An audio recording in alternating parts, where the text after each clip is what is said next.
work hard in your job and the job will take care of you, right? Correct. That's how a lot of Asians have been trained to You're think. right. That's how, I mean, a lot of it's our belief system. If that's how you were brought up, that's how you're going to think throughout your whole life. And that's what's going to pass to your kids. Are you ready to transform your life? This is a no-nonsense show helping immigrants like you create generational wealth, even while working full-time.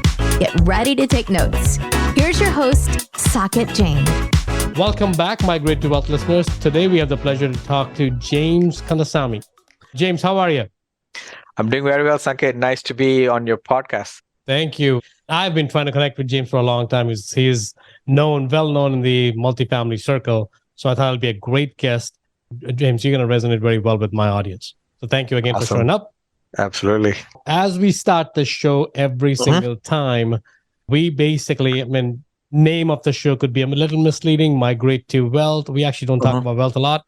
We talk about migrations, right? Because life's going to migrate you in one way or the other. Change's going to happen. Well, we're trying to make that make that change more intentional. So with that context, would love to hear your migration story, James. Sure. Yeah, I've been to a lot of podcasts, but this podcast is going to be special because, as you said, a lot, your audience have probably, a lot of them, are going to be resonate with this, my story and all that. So my migrations story is probably different from a lot of people. I was in a large semiconductor company in Malaysia. And I did not come to the US on a H-1B or what. I came on a visa called L1A visa. Oh, nice. You're the lucky one. Yeah, the lucky one, exactly. So L1A is basically a manager level, supervisor level with a special skill. Well, it's nothing, not to say I'm special, but it's just a special visa when intercompany transfer. So I transferred within this company from Malaysia to the US because they needed me here and I wanted to come as well. So that was the visa that I came.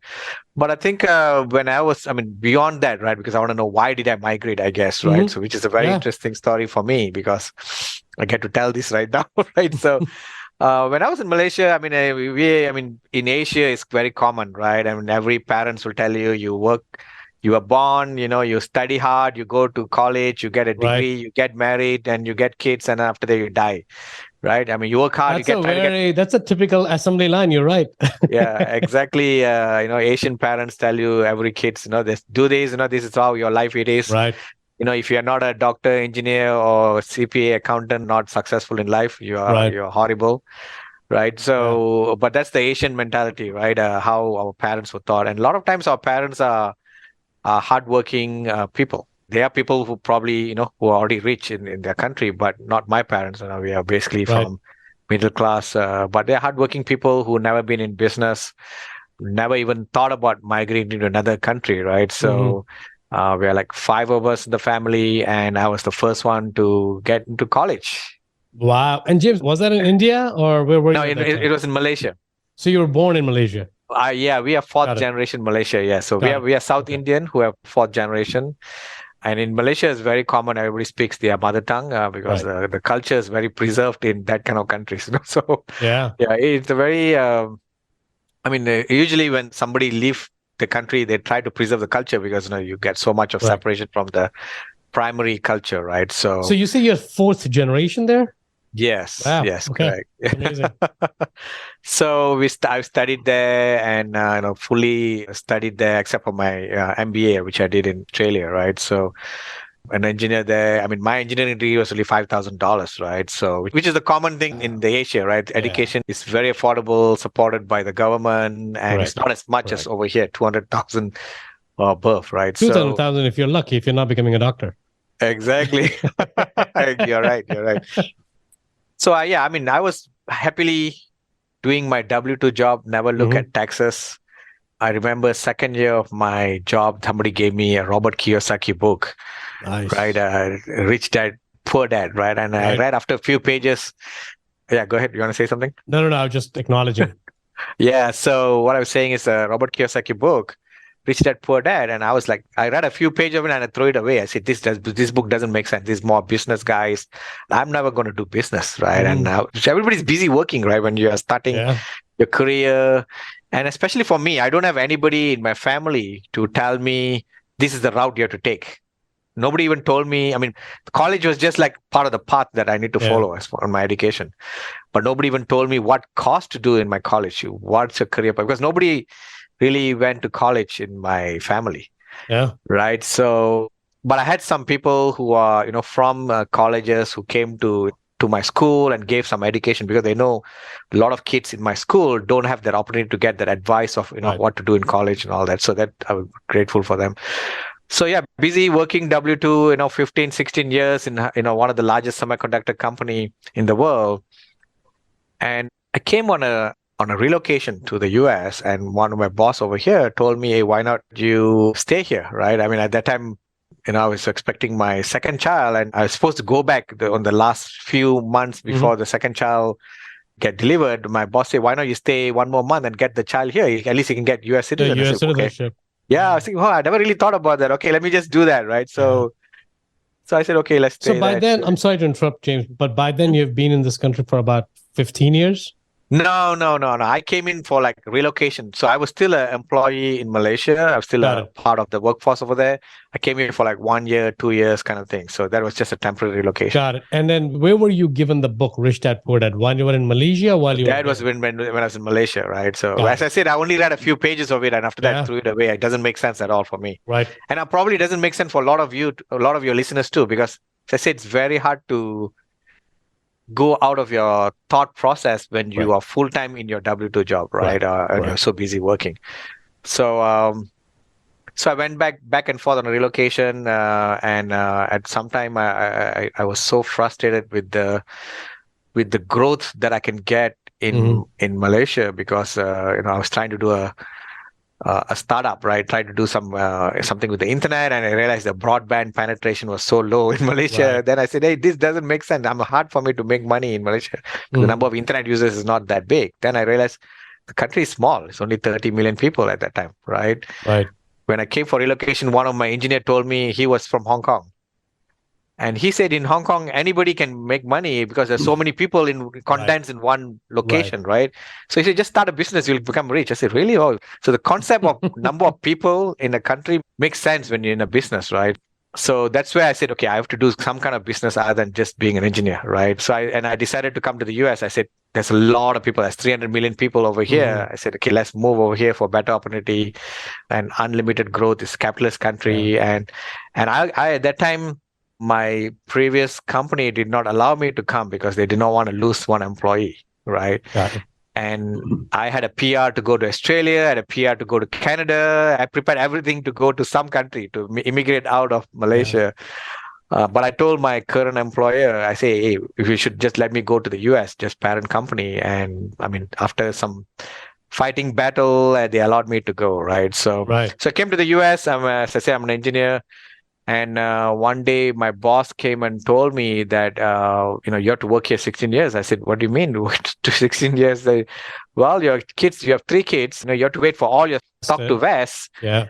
Because each one of them is going to cost you 200,000. But that was the aha moment for me. I said, what? Nobody told me that education is so expensive. Right. In the US. And that's why I realized I need to do some other business, because I do not want to be stuck in a company for 16 years. Right. Thank you. Thank you for sharing that story, James. So there's so many nuggets in there, man.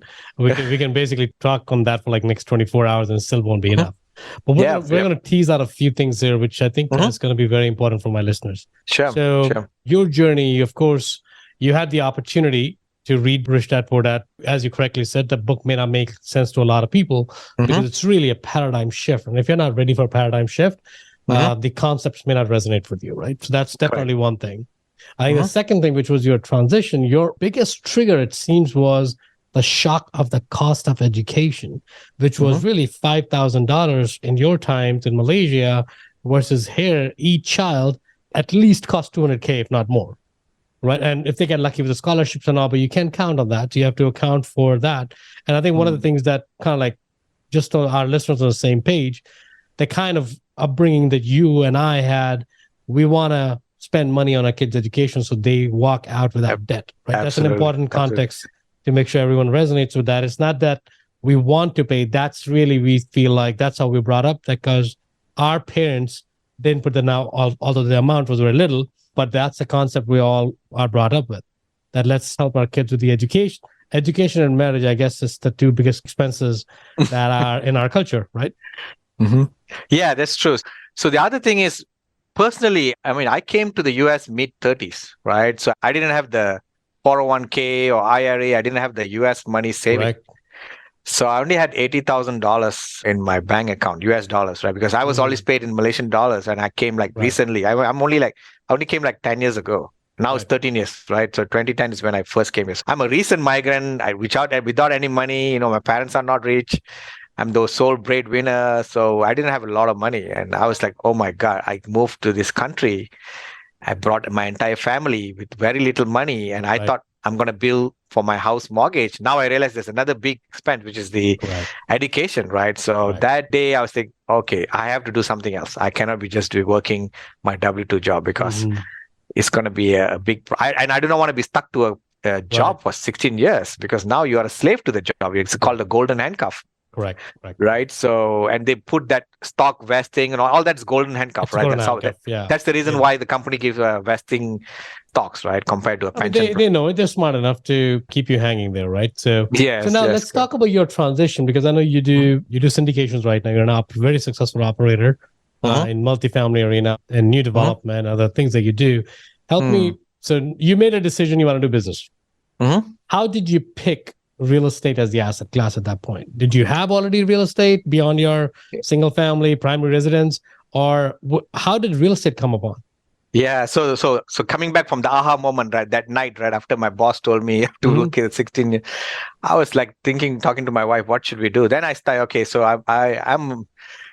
I know real estate was not the first thing came to my mind. Right. Okay. So I said, hey, let's do some software startup, right? I see kids education. So there's some math software. So I was trying to create a math software. And I used to wake up early mornings. I hired a team in India who's trying to do startup and try to do this software startup. And after like 1 year, 1 to 2 years, I realized that,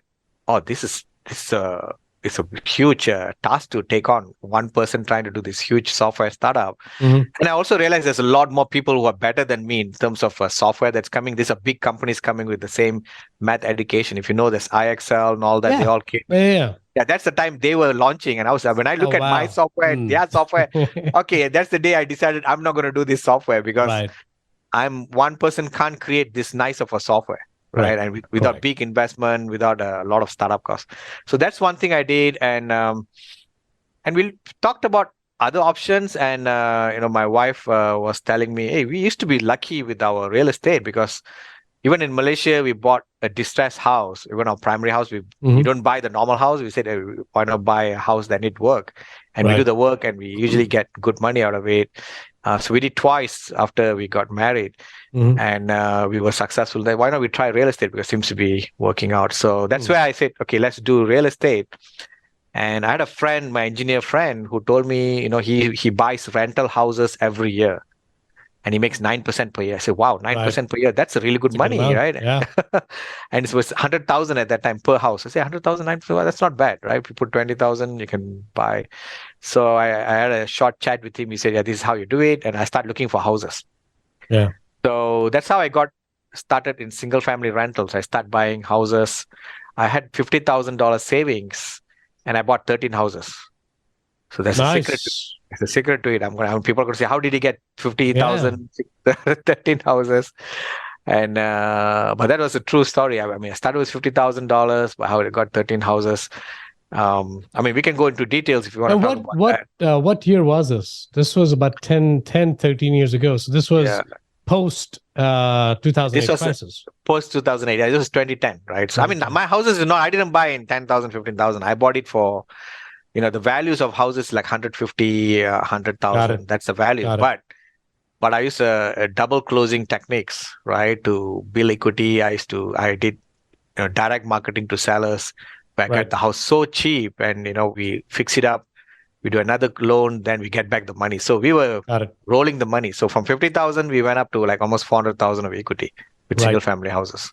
Right. So that's how I went into the real estate at that point of time. That's perfect. So let me at least simplify it for my listeners, because I know you threw a lot of great stuff out there. So I think what the technique that James is talking about, and we can always, if somebody has a question as my listener, just ping me Short note, we'll bring James again.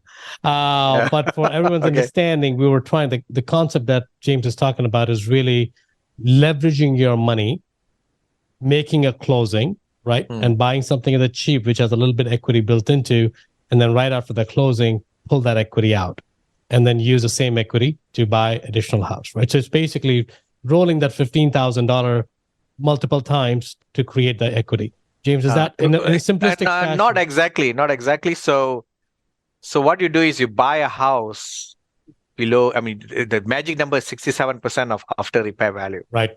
So if it's 100,000 after repair value, you buy it at 67,000.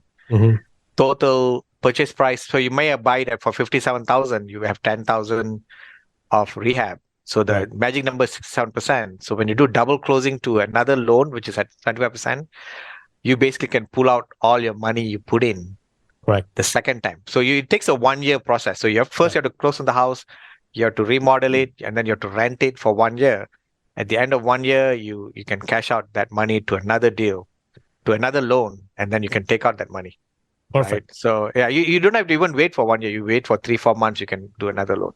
So that's why within 2 years, we are able to take that 50,000 and turn it into 400,000 of equity. That's awesome. So James, now tell us from there, you're doing fairly well, right? You turned 15,000 into 50,000 into 400,000. That's amazing. Yes. So I'm sure now you tasted success, you tasted blood.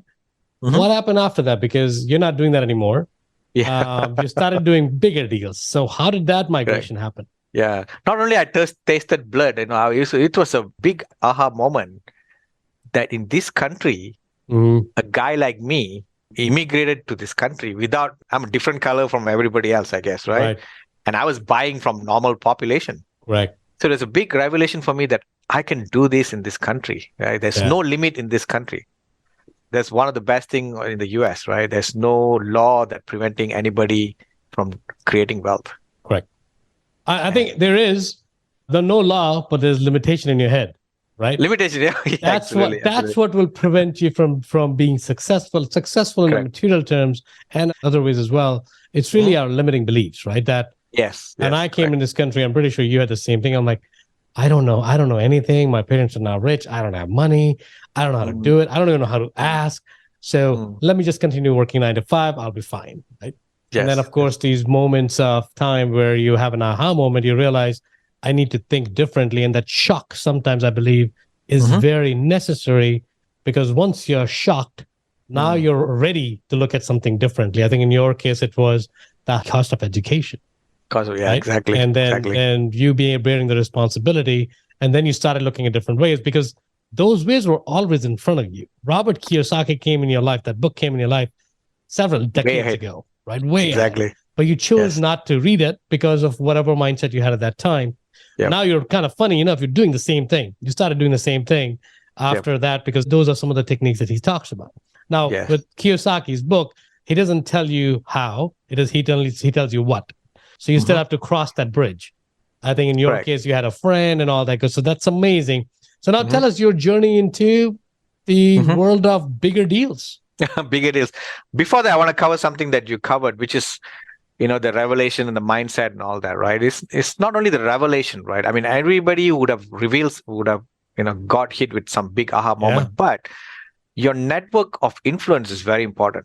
True. If you are going to your W-2 job, you're meeting the same guy over and over again. And when you go for a party, your friend's party or your family party, which a lot of people do, right? And you're going to meet the same people. You never met that one guy who's doing different things from you. Right. So out of the listeners that listening right now, there's a reason why you're listening to this kind of podcast, because there's something attracted you to listen to this kind of podcast, right? Otherwise, you'll be like, I'm busy with work. I'm going to go and do my tech job, or I'm going to listen to podcasts, which is very techy, right? Which is the common. 95% people are going to be stuck there. There's 5% who I call it will break out from this group of circle of influence. Right. So my advice to your listeners is talk to a different guy. Don't talk to the same guy over and over again, because you're going to be stuck in that mentality of W2. That is so true. That is so true, James. You know what they say? Your network is your net worth. Yes. Now that is not a cliched statement. It's actually a very true statement, because in your case, in my case, all of us have been where we are right now, it's not because of something we did. It's something that we got exposed to because of our network, and we just followed through. Yes, correct. Everyone on this show is very smart, right? Everyone who's trying to explore new things is smart. The smartness is not a problem, but you actually don't need smartness, right? That's the challenge in this business or any business. Smartness doesn't mean anything. Your network is most important. You learn things. The mechanics is easy. The network and the mindset is the most important thing. Yes. And once they pass net worth, right? Or net worth, once they go to a certain out of their network, there's one more thing. It's the mindset that what you mentioned, right? But in the mindset, there need to be some kind of deciding factor. What kind of what kind of risk are they able to take? Right. Because a lot of people would talk to a lot of business guys, but they go back home, they said, I don't want to do that. That's too much risk. Yeah. I'd rather stay in my W-2 job, right? And one example is, which was another aha moment for me, is like when I was in this largest semiconductor company in the world. Are you allowed to say which company? No, I don't want to mention that. That's right. But they are really good companies. I love them so much. I learned from them so much. So we had a personal development class, which is very rare, right? Everybody talks about work and project management, all that. Personal. So I went. We just had 50 people in that class, personal development. And the instructor, the first day, 8:00 that morning, first question is, he write 3 points. What is the highest priority for you? First is safety of job. Second is do various job. Third is have fun in the job and learning and have fun in the job. And 95% of the people race for number one. Wow. Everybody wants safety. And that was another aha moment for me, because I was number 3. Right? I want to have fun. I want to do jobs. Even though I'm one of the largest semiconductor company in the world, which does a lot of things, in a similar fashion, very process centric and all that. But I like to move to departments which has a lot of problems. Correct. Right. So that was just me. I like to do that. So that was another aha moment. I say, okay, not everybody want to think like me. Yeah. Right? So if any of your listeners thinks that business is difficult and very risky and you don't want to take the risk, it's okay. It's nothing wrong. Yeah. I actually think I'll just shift it a little bit. I think the number one, which was essentially job safety in my job. I really don't think that exists. Yeah, exactly. I don't think that. Now, number 3 exists everywhere, right? If you're having fun, chances are your job's going to be safe. But if your first motivation is for you to have security in your job, chances are at some point the axe is going to drop on you. Like me, right? It dropped on me. It dropped on a lot of people. It is getting dropped on a lot of people right now. Unfortunately, for no personal reasons. For you may be doing an amazing job. You may be the top star, but the economy is not in your favor. The company is not going to be able to sustain you, right? There's nothing personal about it. It's all business. So I really think that first one is safety, right? Which is what probably people should start thinking more about, because I think in your mind, your safety bucket somehow got shifted as well, right? Because, my family, I'm not able to provide for my family's education, your kids' education, which is part of, because you thought if you continue working, whatever salary you're getting is going to be enough with your investments and everything else to sustain the education. But that safety bucket got shifted. And the moment that happened, automatically your risk appetite went up, right? Because you're like, that was risky to begin with. Let me just take on additional risk, which I have more control on. Correct. That's right. Yeah. Well, it's also the problem is our upbringing, right? A lot of times our parents have told us that your job is your God. Yeah. Right? Work hard in your job and the job will take care of you. Correct. Right? Correct. That's how a lot of Asians have been trained to think. Right. That's how, a lot of it's our belief system. If that's how you were brought up, that's how you're going to think throughout your whole life. And that's what you're going to pass to your kids. Yeah. People say money doesn't grow on trees. Right? It's a very common thing in Asia, right? But that's how we were told from, and we tell that to our kids too, right? Yeah, right? I think we're passing on the same limiting beliefs, right? Unless we keep a check on that. That's interesting.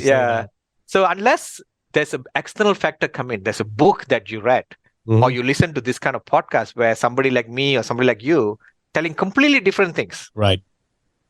Hey, these guys are not talking the same thing. And you have that revelation and you go back home and you're taking action. That 95% of the people who are listening right now is going to listen to this, or this guy's stories are nice and they will never change their life, right? Hopefully not, but yes, chances are Yeah. there are very high likelihood. Yeah, You're right. I just want 5% of the listeners Right. here to go back and think about what you and I have talked, right? Yeah, I mean, these atoms, right? Atoms and electrons and all that. correct. And to go from one electron band to another band, you need to have some kind of energy coming in. Energy. Yes, completely Yeah, agree. if you don't have that energy, you cannot go to the next level. Right. You'll be always circling in the same band, Correct. right? So you need that external why. Something happened in your family, Yeah. something triggered in your mind that, oh, these guys are talking completely different. Let me go and investigate. At least go and investigate Correct. what we are talking about. Right. Especially in the US. US is a capitalist country. Yeah. Here you Right? can definitely, if you can't do it here, you cannot do it anywhere. You cannot do it. Exactly. Yeah. So this is the perfect place to try it for Yeah. sure. No, I agree with that. Not only perfect place. That's the reason why you came to the US to work. Yeah. If you want to be just a normal W2 employee, you can be in any country. Correct.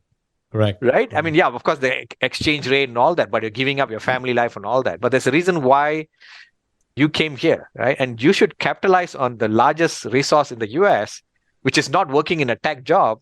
Right. The largest resource in the US is be a capitalist. Yeah. It's the most capitalist country in the world, right? Correct.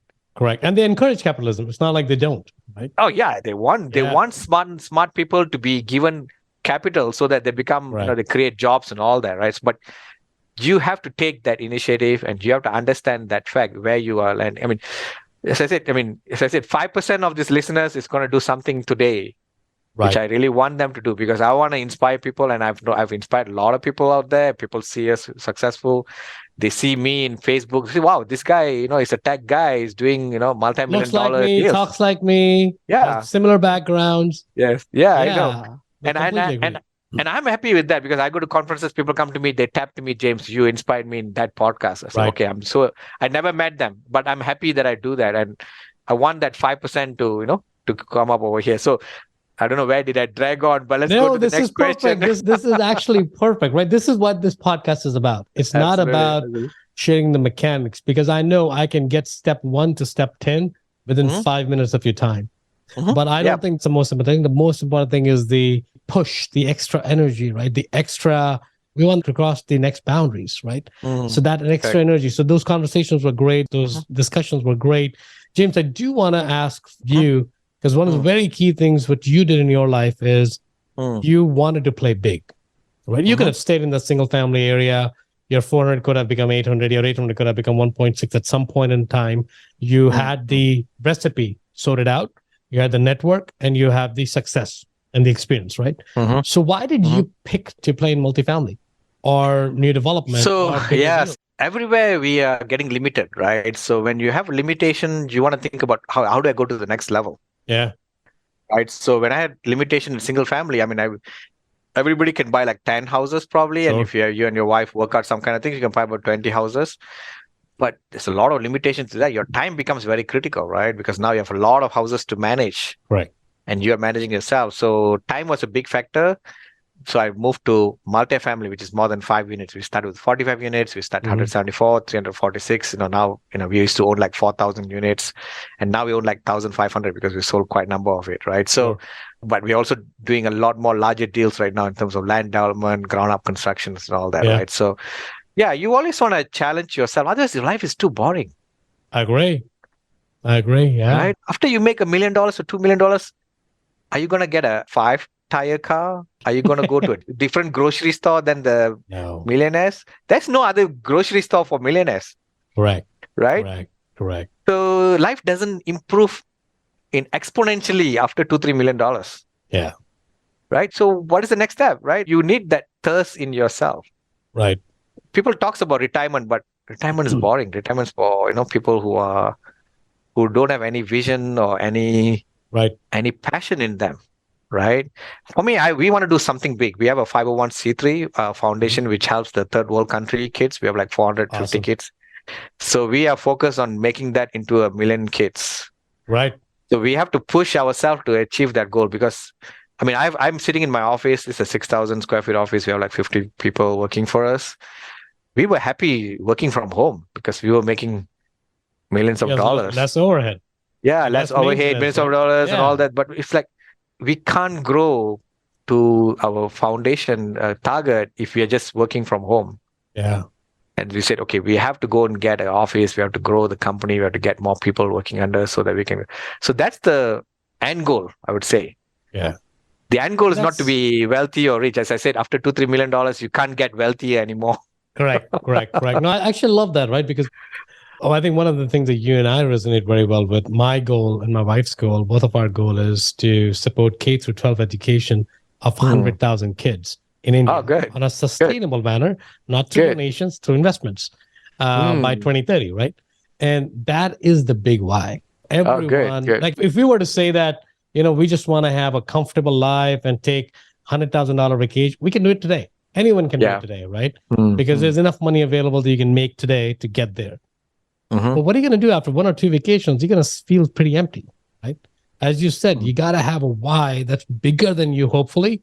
So that provides you that energy boost that you were looking for to cross the band, right? Yeah, you have to cross another level of band. You gotta have to keep and once you hit that million kids in your case, I'm sure you won't stop there. You'll get to 100 million. You got 1 billion kids. Oh, that's very scary. So don't scare me off. There's no limit to it, right?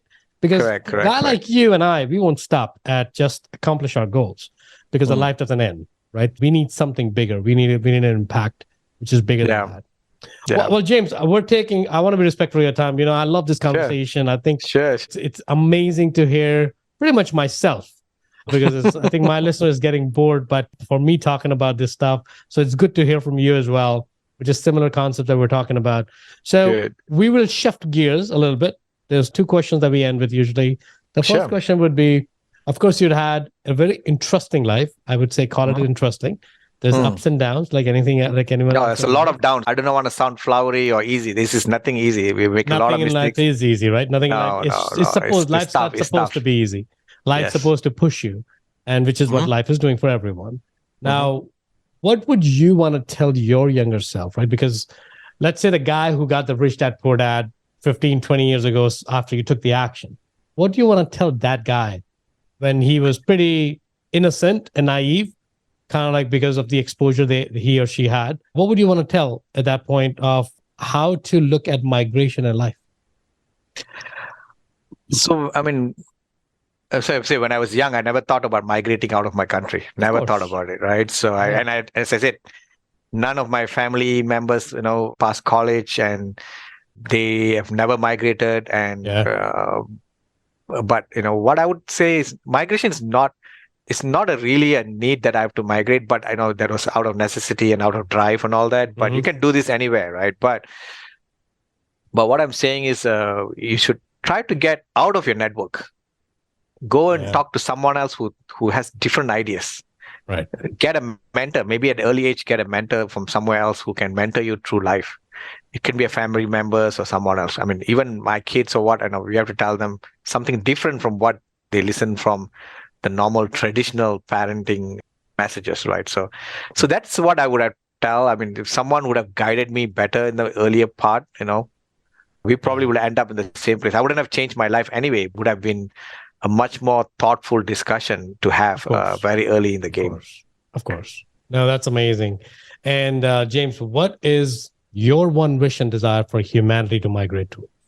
Like, what do you see lacking in humanity? I know it's a bigger question. Just helping others is what is lacking. I don't know whether it's lacking or not, but that's what I would wish for, because I think everybody who's born in this life is not to make money or not to be wealthy, but to make an impact in other people's life. And money is just a tool. Yeah. And if you have money, you can help other people. Correct. And you guys are doing that phenomenally, you and your wife. So thank you for walking the walk, walking the Absolutely. Right. So appreciate that.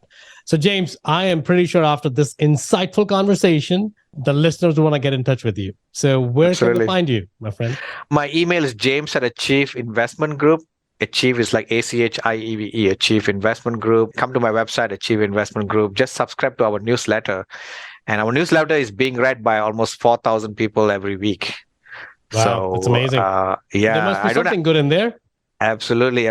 We put a lot of value. It's very, very highly quality content newsletter. So I would come to my website and subscribe to it.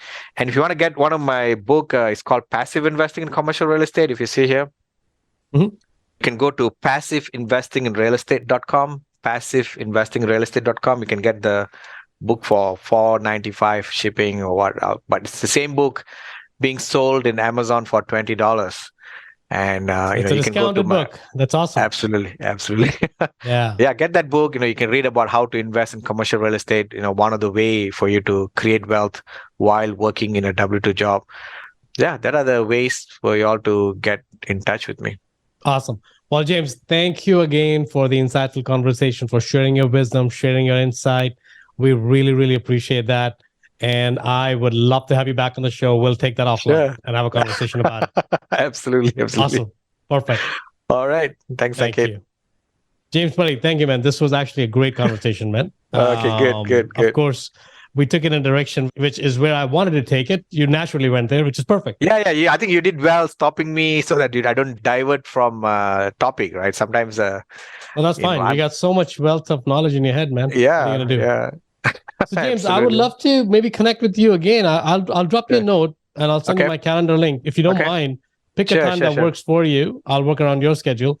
Yeah. Let's talk about your vision for the kids and all that and see. I love that, man. I didn't even know where you were doing that. This is perfect. Yeah. We're going to be, we had it for past, 7 years, maybe 7 years. We have been putting our own money. Okay. And we created the 501c3 2 years ago. Dude, I would love to learn everything about it because that's exactly where my head is at right now. We're trying to create one. We're trying to think, is it the right time or not? I would love to hear from you. Okay, cool.